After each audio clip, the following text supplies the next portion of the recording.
Dr. Mona Ali from Kuwait University. Good evening, everyone, and I'm sorry to be late here today. I like to speak today about the intercultural communication competence, how to achieve intercultural awareness and to avoid communicative conflicts among different cultural groups. I like to define first, before I introduce to you the notion of intercultural communication competence, the meaning of culture, the meaning of intercultural communication without the word of competence. Culture means a distinct set of norms, symbols, and values that a group of people share. Culture also has at least 5 important characteristics. Culture is learnable, it is transmitted from previous generation to current generation, it is symbolic, and it is ethnocentric. It is also dynamic because it has the ability to adapt some changes in the lifestyle, like changes like ideas, food, race, inventions. There are also 3 types of culture. There is a broad culture, the culture of particular race or ethnicity, and there is a subculture, and also unique individual culture. Also, I like to define the notion of communication. Communication can be defined as the process in which people share information, ideas, and feelings. It involves spoken and written word, body language, personal mannerism, and style that add meaning to a message. Intercultural communication without the word of competence means the communication that occurs whenever 2 or more people from different cultures interact.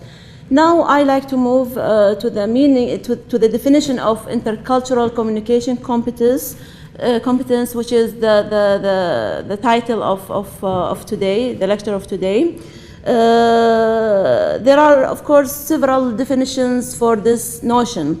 But the most suitable definitions are the definition that one of the or several of the scholars provide to us, Williams Starosta and Go-Ming Chen. They define intercultural communication competence as the ability to acknowledge, respect, tolerate, and integrate cultural differences that qualifies one for enlightened global citizenship. Another definition that one of the very famous scholars in the field of communication, intercultural communication, Larry Samover and Richard Porter, they define intercultural communication competence as analyzing the situation and selecting the correct mode of behavior. Both definitions agree that intercultural awareness is a very important factor for reducing situational ambiguity and uncertainty in intercultural communication and avoiding undesirable communicative conflicts. There are several factors lead to communicative conflicts. Before I speak about these factors, I like also to define the meaning of conflict in this context.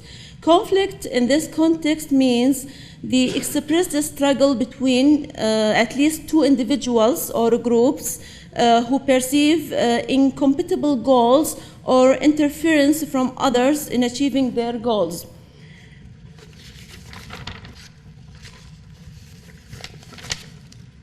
The factors that lead to communicative conflicts, of course there are many factors, but I have 8 factors. I think they are the most important factors.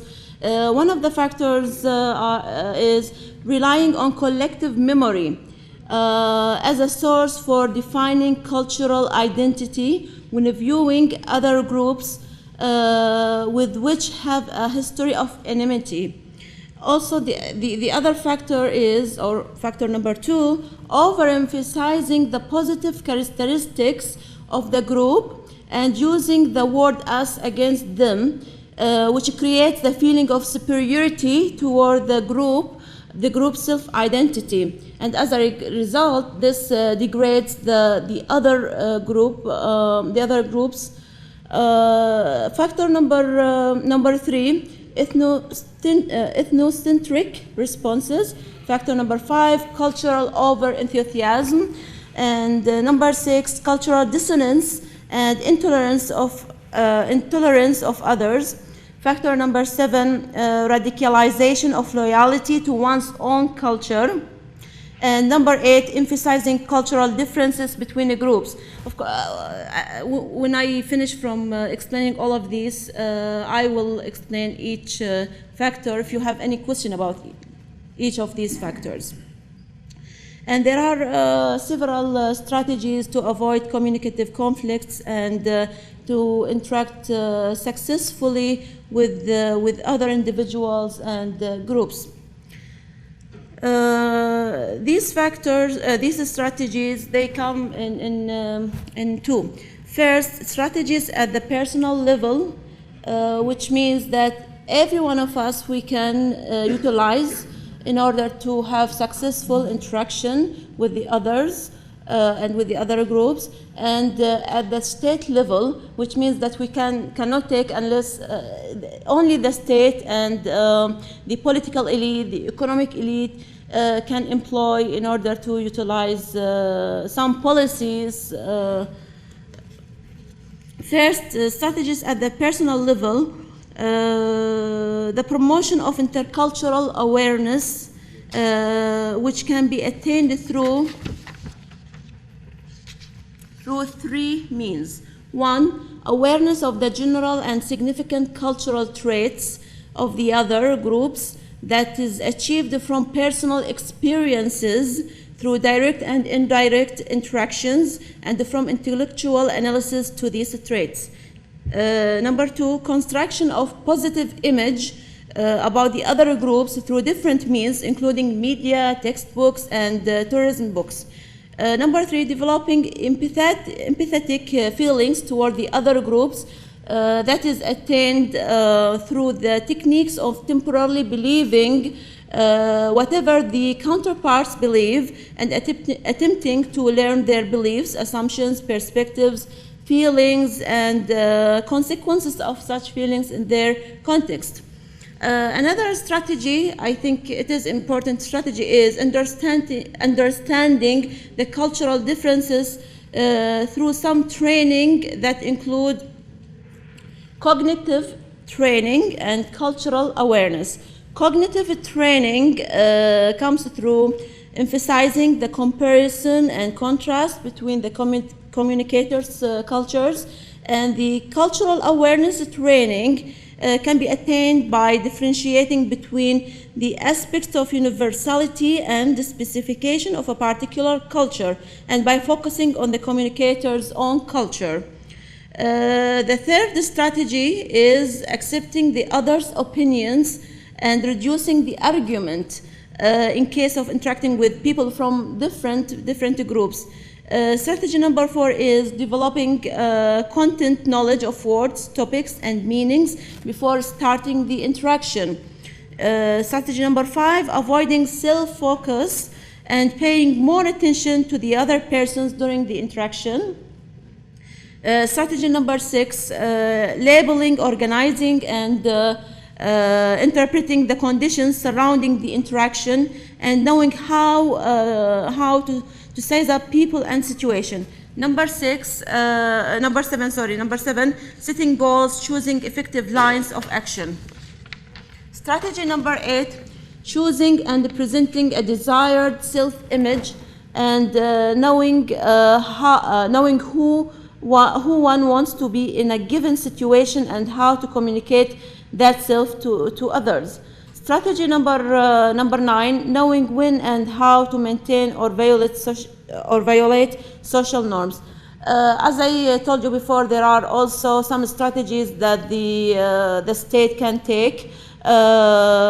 These strategies are number one, of course, there are many strategies, but these are the most important strategies that I think they are important.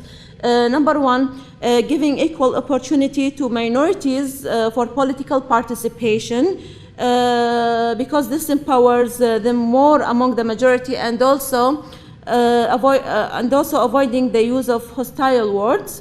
Number two, setting policies that allow for foreign investments, because this leads to more friendly interactions between the foreign investors and the local people.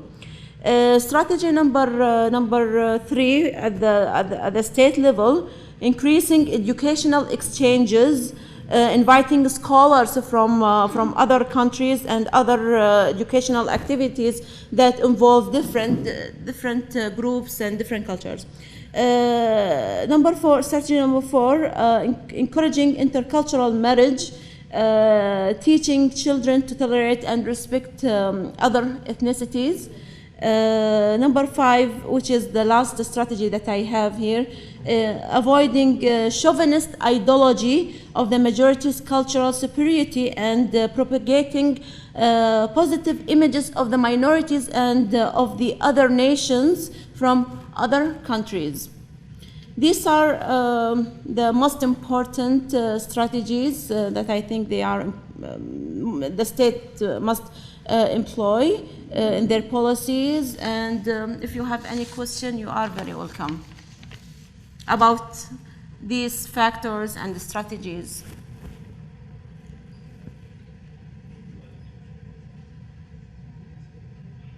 How would you say we're implementing in here in Kuwait? Well, in Kuwait it's different. They implement some of them, but some of the others they don't implement. Like they do not encourage intercultural marriage. They have some rules. Maybe for men, okay, they give citizenship for the woman. When Kuwaiti men marry another woman from different country, it's okay. But for women, no. They don't give the rights for her children or for husband. But there are some other policies they implement, they utilize in Kuwait. So you feel like we're on the right road? Yeah. That's good. تفضل. What about the media? The media is very important. Very important in media. Yeah, of course, two nations, not just for two nations, even for the groups, subgroups in the yeah, the media plays very important role along with the education. I think in the media they must promote the idea of tolerance, not just for other nations. Here in Kuwait, we have differences in some groups, religious sects, and media must show the positive side of the other group and also of the other nation. Let me give you an example. Now we have hostility toward Iraq because of the Iraqi invasion, right? But until when? We will continue to this.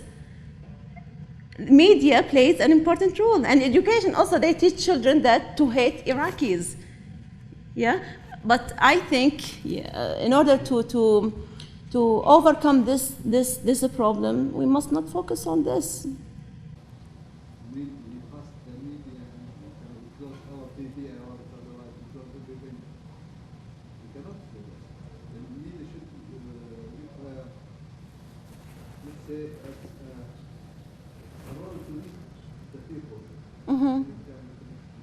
Education is important, right? Yeah, of course, yeah. Because you can't rely on media. Right. Well, media and education are both important, not just the education.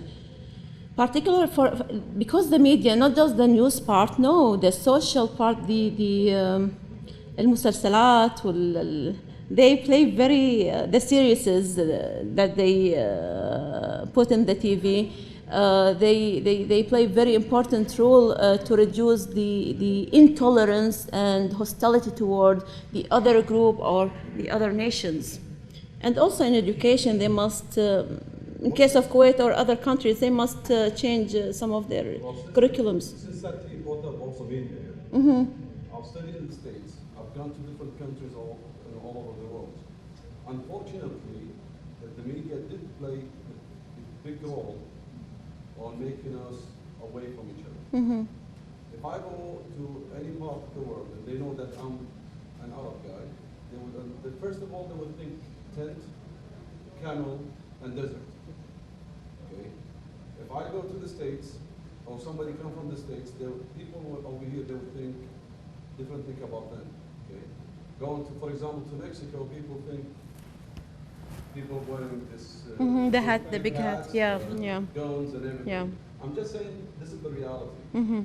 So, what can we do to ensure that this is not the right way of doing it? I cannot just do it myself to bring it off to. You are from the media? I'm not from the media. Not from the media. I would love to have the media to know this. Yes, yes. Okay. Unfortunately, the media plays the big role. When I was, for example, in the States, over there they give you different ways of what's happening in the Middle East. Yeah, yeah. And vice versa. So if we would like to talk about intercultural communication, if the media doesn't play a big role of it, newspaper, TV, internet. Yeah. Well, I think we must go to them, not waiting to for them to come to us to understand us, because they have wrong ideas about the Middle East, as you said, tent and camels, and in reality we don't have all of these now. But I think it is the responsibility of the people in the media, not just the people, no, the officials in the Ministry of Communication, and the officials in the TV and the newspapers.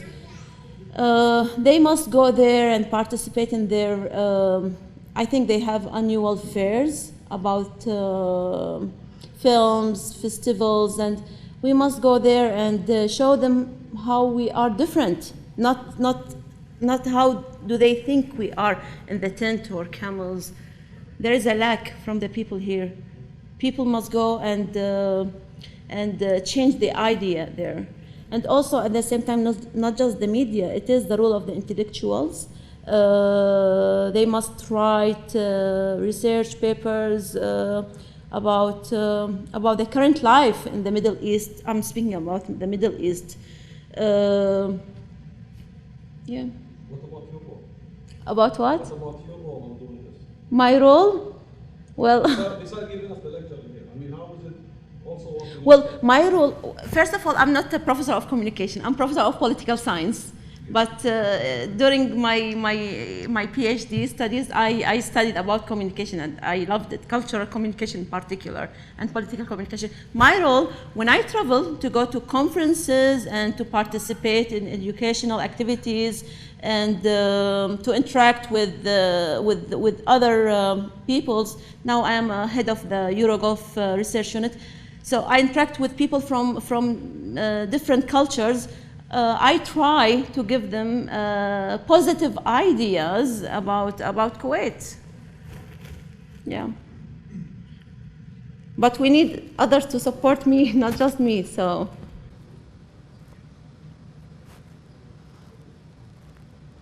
I think the solution is actually very simple. Never in my life have I seen an animal program on Western television about camel. About Kamal. And what people don't know, because they never see it, is the camel is probably the most majestic animal in the world. It is the most useful and complete animal, which has emotions like people do. And it's the most amazing animal in the world. Right, yeah. So instead of talking about camels in intensive desert, maybe one Kuwaiti should decide to make a program with National Geographic. Because they come, National Geographic goes to Abu I know that. I was told, I went to a camel place and they told me. But still, where's the program on television? So really, the people who don't have knowledge are afraid to go ask for it. Because then they feel stupid or they cannot feel superior. There's many, many games for this whole thing. Blacks hate whites, whites hate blacks, and the West is promoted. It's promoted for a reason. Rich hate poor, poor hate rich. This is for a reason, because it's good for economics.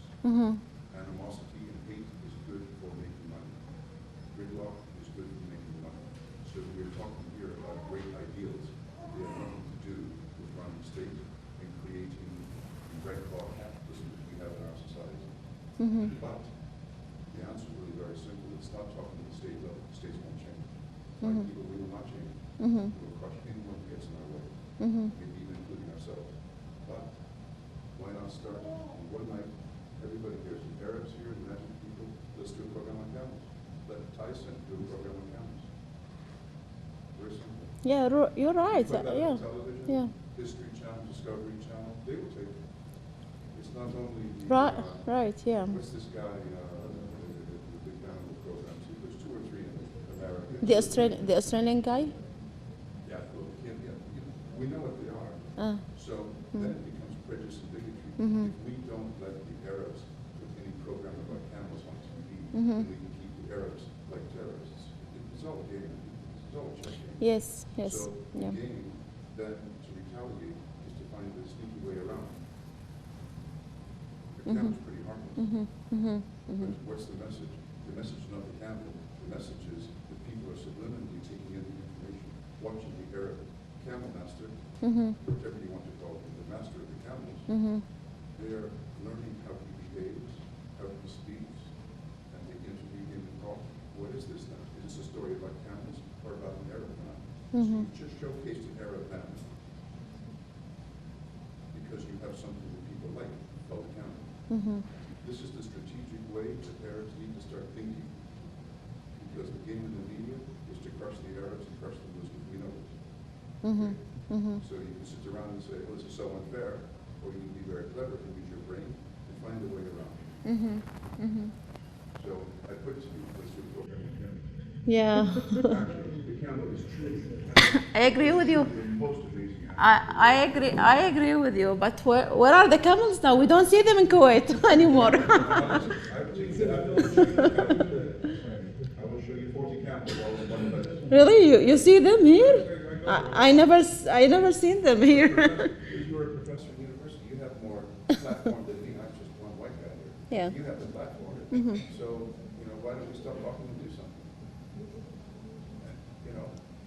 Simple. I think you are doing something This is great. by educating people. This is That's great. Right. very important. Right. That's what I meant. The media I is can actually misleading. find out who from National Geographic went to Athens, because the farm that I go to, the chalet that I go to, they've got 14 camels. And, the camel's milk, what people don't know is that after mother's milk, from the mother, the camel's milk is the best milk that we can eat. Well, let me speak about something. The cow's milk is the worst, worst milk because of the farm and the cow. So how much wisdom and knowledge and information, Right, this right, culture yeah. did not survive for thousands of years. Yeah. Because Arabs are stupid. Yes, They yes. survived Yes. because Arabs Nobody are is smart. stupid in this world. All the groups, so all the nations are clever. If you watch the media, Yeah. they will control who is smart and who is stupid. But this is a game. So in other words, there are very simple, effective, clever ways around this. I swear, I can have the American Embassy would support a camel program. I mean, it's not actually very difficult. The difference is that Muslims are not traditionally wanting to be aggressive in this way, aggressive marketing, pushing ideas here and there, except possibly about Islam. But the fact is, the camel is in many ways central. I think even in the Quran is talking camel first, in really technical terms. The camel is truly the most amazing animal in the world, this is for sure. It has kept nations, people surviving because it has the incredible, it can walk for 3 months and you'll never even know walker. This is incredible. So, if I may say, you are the expert in communications. So why don't you join with me, Kuna, somebody ties and just go do something. I tell you, I could have it placed with my friend Steve. I could have it placed on television across Europe and America. Yeah. There is a verse in Quran that says, "Wala yanzuruna ila al-ibili kayfa khuliqat." Why they are not seeing camels and how we have created it. And if you look around, it's National Geography, it's Westerners, more Western scholars who have studied about camel, and they have unveiled so many details about camel. So also it is the responsibility of the Arabs and Muslims to put in Arab land Well, I think camel. I think the responsibility not just of the Arabs here in the Arab world, it is the responsibility of the Arab in the Western world, because there are many Arabs, they live there, and they are citizens of the United States, of some of the European countries, and they must change the idea and They're more interested in getting along with the local people. and unfortunately, Imagine they go to a tea party talking about, I'm going to do something on campus, maybe they will not be invited back. right, yeah. You cannot say it's the responsibility of the Western people. In fact, they don't have any campus. No, I don't say the responsibility of the Western people. No, I say the responsibility of the Arab Americans, Arab Europeans, and at the same time, the Arabs in the Arab world, they must support them. They want to integrate. They have to integrate. Don't integrate by talking But do you to think? someone about things. Of course, you have intelligent white people, they'll be very curious. But if you go to a cocktail party or whatever you want to call it in the West, talking about, I'm thinking about doing a story on campus, they'll probably not invite you back. So it's the people here who 40 miles away in Abdali have some of the most beautiful camels in the world here in Saudi. Some camels will go for 500,000 KD. Yeah, but if You have to do it here. if If the people get a group, that's it. yeah, yes. You should be heading. Yeah, but if they integrate with the citizens there, with the let's take the United States as an example. If the Arab Americans integrate with the real Americans, the white Americans who have the European heritage, then what will happen at the end? Maybe if they integrate deeply with them, maybe the ideas that the original Americans they have about the Arabs, then they will change these ideas. But unfortunately, no. When we compare these Arabs, the Arab Americans with the other groups, the Americans there, let's say Jewish, let's say the Chinese. It's not reality. We have only one agenda. Crush your culture, crush your people, take over your oil, take over your society, and control how You mean the people here in the Arab world? we, Uh-huh, white, uh-huh. white people, we want to crush you, your society, your culture, take your oil, take your money, take your women, everything. No, So, I didn't know I was so bad, really. These are- This is the first I'm hearing it. These are idealistic things that sound good in conversation, but they're not reality.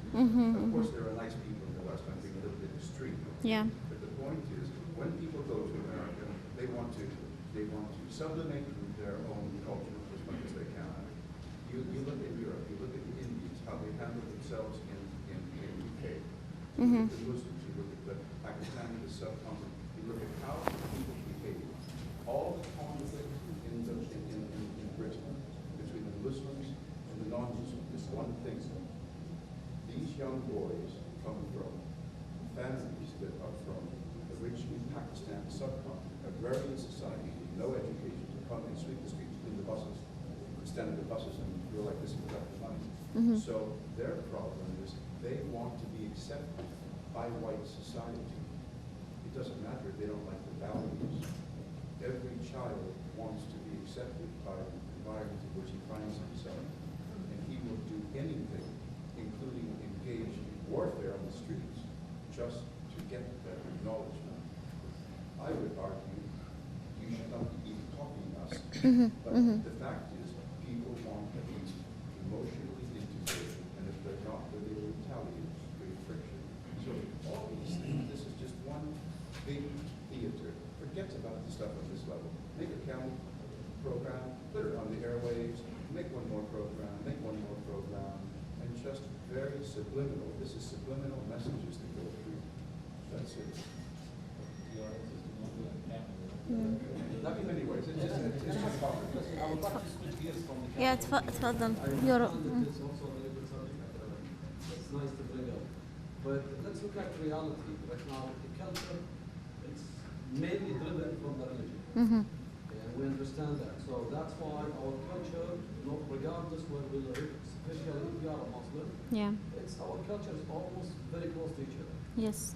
How can we break the ice or the barriers between our culture to other cultures so we can have the intercultural communications between us and the Westerns or the Easterns or whatever, so we can have this kind of communication very effective. How can we do it? So what is the role of religion here? I didn't get your, what do you mean by the religion? The religious is Oh. give you what has the culture that you were supposed to be living. Mm-hmm. So it is a driven, the religion is the culture. So regardless of what religion I am right now, how can we really have the cultural communication between us and other non-Muslims?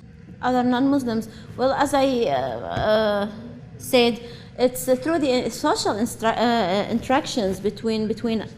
I hate to say us and them. It's not good to say us and them. Between both the groups, to interact with each other in different social aspects, in different life aspects. To have friends, for example. Kuwaiti, when we have lots of Kuwaiti students, Kuwaitis, they study in the United States and in Britain, and but unfortunately they are isolated. They don't get together with the people from there. They must develop friendship relationships with them in order to give them an idea about our culture, about the Arab culture, and they will. If they develop this type of relationship, they also understand the Americans or the Europeans more, and then they will develop more sympathy toward each other. So through social interactions. Why do you think that doesn't happen? It doesn't happen? Well, maybe because, for example, the Kuwaitis, they inclined to develop a relationship toward each other. For the students' case, well, because because they have similarities with each other. They understand each other. They have one culture, but not all of them. Not all of them. Other students, no, they like to develop relationship with others, not just with the Kuwait. For example, let's take the Americans here in Kuwait. They develop relationship with Kuwaitis. Okay, maybe yes, but usually they are inclined toward the people who are like them because they understand each other more. Yes, but the social context of Kuwait does not have the social institutions of interaction, concerts, music, so everything is go to work and go home. So this one, not very and you will never, ever, ever go to the home of Kuwait. It will never happen. Yeah. So maybe you've done it for a long time. They have barriers. They don't understand each other. Well, actually, in a small town like this, this is like living in like a 50,000 society in the UK or Europe. When you live in this place, and you cannot leave, when you start a relationship, you have to know that it will not end in a sad way. So when you start letting people into your home, and then you throw them out, it starts to create a lot of bad emotion. So the Kuwaitis have no choice but to let the home be the one place that is guaranteed forever to be a safe place. But as I said, if they have social interaction with each other, they will reduce the barriers. Because when you develop a friendship relationship with another person and see this person more often, then you will like this person and he will like you. And I don't know how to say that. Yes. My name is Ph.D. I'm an Arab and I lived in the United States for 22 years. I just came to the Kuwait 5 months ago. So I can't answer your question why the Muslims, the Arabs in America or other countries are not doing the job that you were looking for. The brother was saying the same thing. So I lived in California for 22 years. We have to buy the building. We have to collect money every Friday after prayer. It's just the challenges are different than here. And plus, we make good relation with the city, with the city council, with the police department, with the congressman and everything. But still, the challenges are there. And what we were missing when I was in America, what we were missing is the support from the Arab world. And one of them is the financial support. So if you get all your money to only pay for the rent of the masjid, so what else you can do? So now where the Arab world, the money from the Arab world can come to the rescue. This is where you can have the big plans and build universities and open radio stations. That we cannot do in America. We cannot do as regular people because we have the money. You're right. You can't do anything there because you don't have support from the Arab Americans elite. You need their support. You are, as an ordinary Arab American, you can do all of this.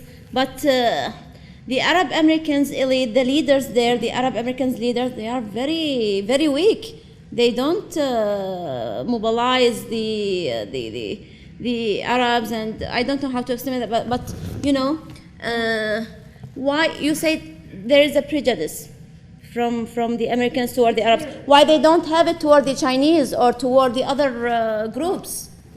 Because the Arabs are weak. Not because of the ordinary Arabs, no. I don't say because of you, no. I say because of the elite, the Arab Americans elite there in Washington, D.C. I can tell you from experience, I was involved very well in the Arab Muslim community. And we're not weak, but the challenges are very, very big. And when I say prejudice, it doesn't mean that they are against Islam. And every minority in America faced that challenge at a certain time. Chinese felt it, Italians felt it before us. So now it's the turn of Muslims. But I think that they are bad people. But that's the way it happened in America. And 9/11 came, and the challenges became 100 times before 9/11. Well, I think it is the responsibility of the Arab Americans lobby there in the United States. And you have lobby, but we have lobby, Arab Americans lobby, but it is very weak, unfortunately. It is very weak. And the Arab world, they don't support them. The Islamic world, they don't support them. Yeah. On the other hand, let's look, I'm sorry to say, to some silly Egyptian movies. It has no objectives, no target. Well, if you look at the American movies, you see that the American guy is always the good and smart guy, while the Russian or the Arab is devil. So we cannot promote our culture, religion, or even ideas without letting other people understand us. Yeah, you're right. Yeah, we must make them to understand us first.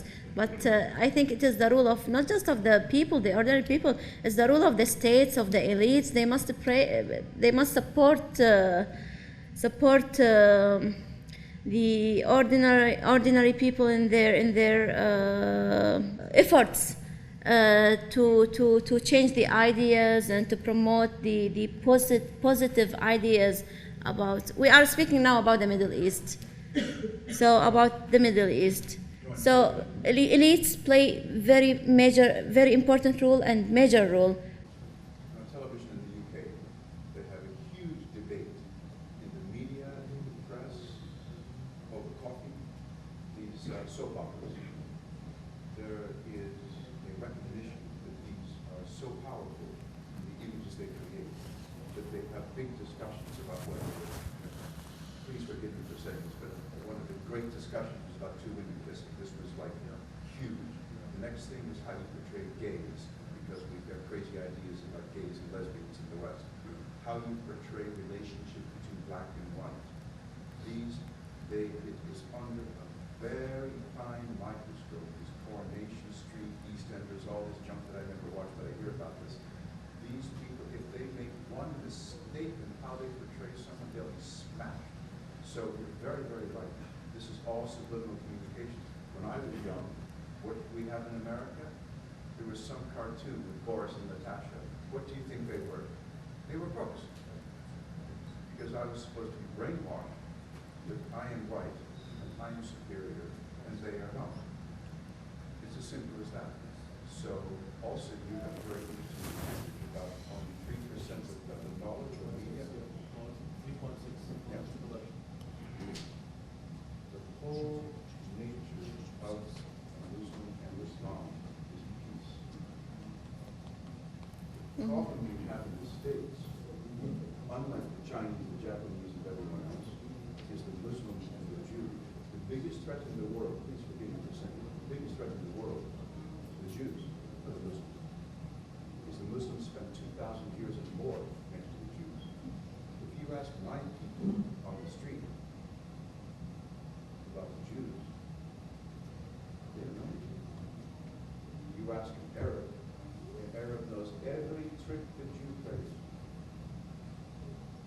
all play tricks, but the thing is not to let people near you who know your tricks. Conflict is created because if the Muslims are allowed to have a voice, that would be very, very threatening. It wouldn't be dangerous because they're really almost with an agenda.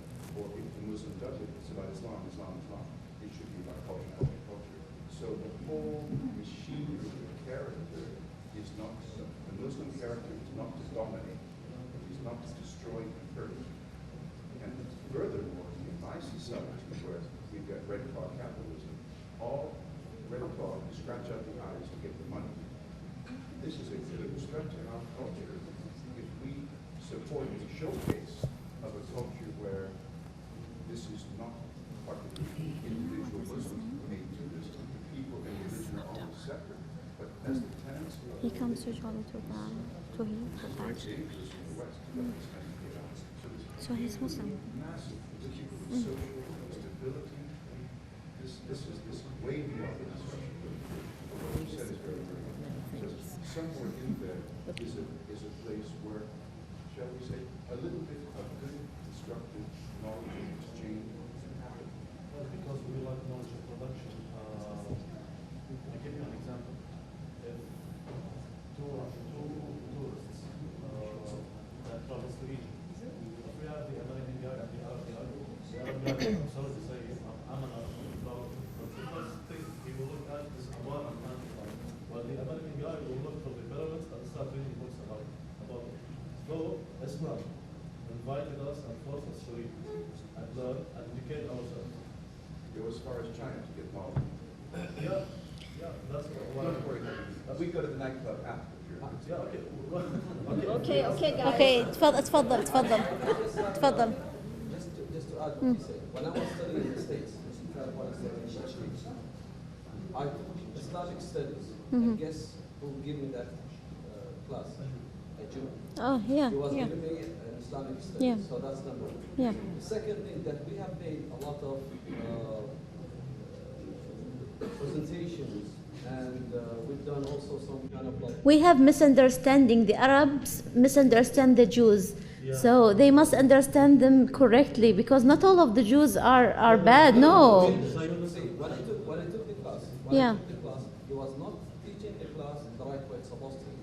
And when I say, excuse me, this is not what you're supposed to be saying, this is not correct about Islam. He said, we are teaching Islam the Western point of view.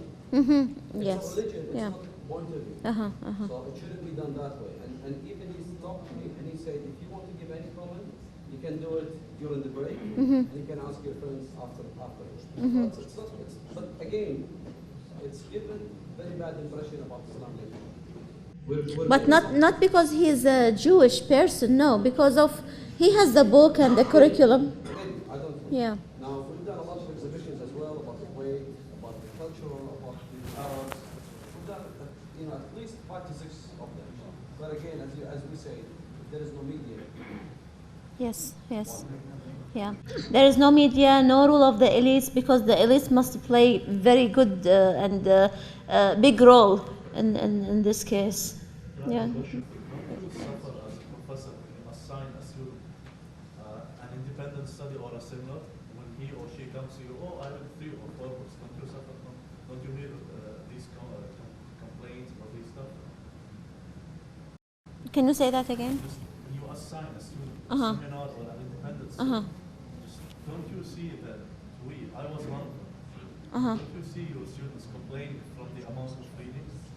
Oh, a lot. They complain a lot about this. Yes. Yeah. Even though you know that this reading is less than they require, right? Yeah. And because of the culture, you're not giving the maximum. Right. Yeah. And it's frustrating. Yes. Okay, if there's no further questions, we're going to close the lecture now and let Dr. Ali here have the last word, please. So do you have any other questions? Only last one. Yes. An ordinary American or Western, he believed whatever he saw reviews on BBC, on CNN, on Fox News. So do we have any channel from the Arab world which could be viewed by ordinary people in Canada, in Europe, in the streets, and they could have access to the information, to the culture which we have in our country. Can you say your question again, please? My question, an ordinary American, or a European, or Western world, they believe whatever they view on BBC, CNN, and Fox News. Okay? So I don't think if there is any channel from Arab world, you know, it could be viewed at the same level if they view BBC, CNN. Right, yeah. This channel. Yeah. And they give the image. I don't say that they give image, they just fabricate the image of Arab world as per their will, as they want to wish, as they wish. So it should be viewed from Arab world, their culture. So it is up to them, yes. Right, How they like. Yeah, yes. So I think there should be such a channel, you know, such level, so that each ordinary person should view there. Right. In the Western world. Right. You know, that this is the only solution which I feel, which I believe that Yes. they could understand Islam. Right, but how do they understand Islam and the other cultures without the other peoples from that culture providing them with the correct information? They need to know the correct information from the other group and the other culture. We don't blame them because it is the weakness of the other culture. I can ask you a question. Yes. I saw something last night that was the most astonishing thing I ever saw in television. Oprah Winfrey, whether you like her or you hate her, she has a particular way. She has taken all the values of church and religion and put it into a secular form. Because it's not cool to go to church. But she had last night, using Skype, 3 people, 2 people from Egypt. She had some woman from Denmark. And these are your average Americans, like on television studios, watching this, and everybody watches her. She had this Danish woman that she met, I don't know how, and she got her to go to Egypt, go into the home, talk about the veil, about sex, about this, that, and the other, and it was utterly astonishing. I went to Columbia University to Japanese studies. When I started doing Japanese studies, and I had Muslim friends, Indian friends, and I was very keen, very, very open and hungry. But when I did these Japanese studies, I was learning about myself, and I found that very strange. That's when I learned the power of multicultural knowledge, because my people, we founded America. My family was one of the founding families of America. We don't care about anybody else, okay, to our peril. But the point is, here is one of the most widely watched programs in the world. And there was all about Indian Americans. We actually saw the courtship. We saw the family that housed the wives. Love grows after you get married, not before. So she didn't even know that he smoked. She didn't like it that much, but somehow it didn't matter.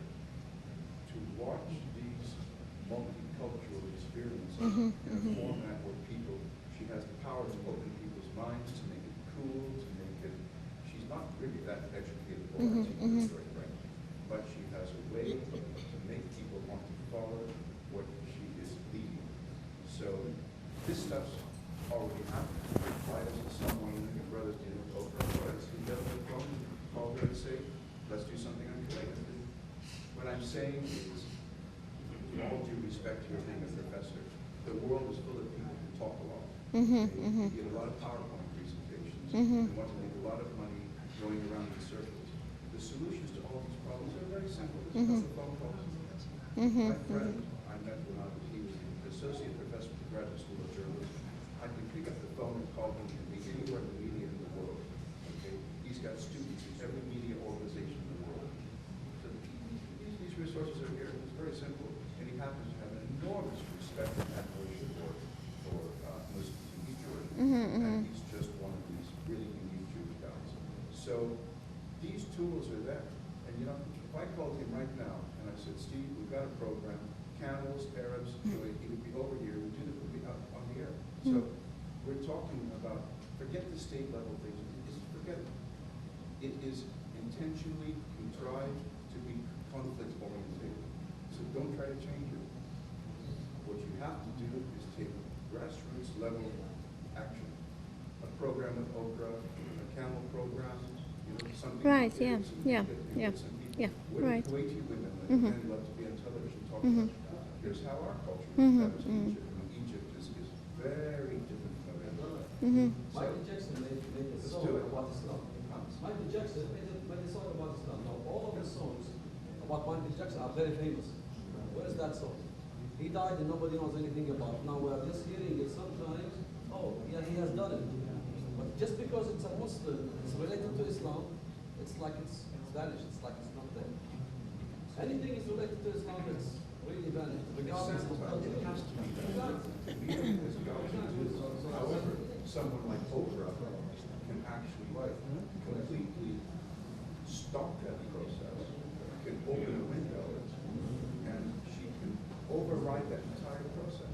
That's it. So really, all I'm saying is, you want me to drive it? I'll drive it, but it should be, you know, where, let's do it. I mean, someone from your society has to drive it. I can make a phone call and have this thing on the television. So the people who have the interest have to drive it and create the ideas and start the. Well, thank you very much for coming today and to participating in this lecture. If you have any other question or anything, you can ask me while you are going to the dinner. Thank you very much. Thank you.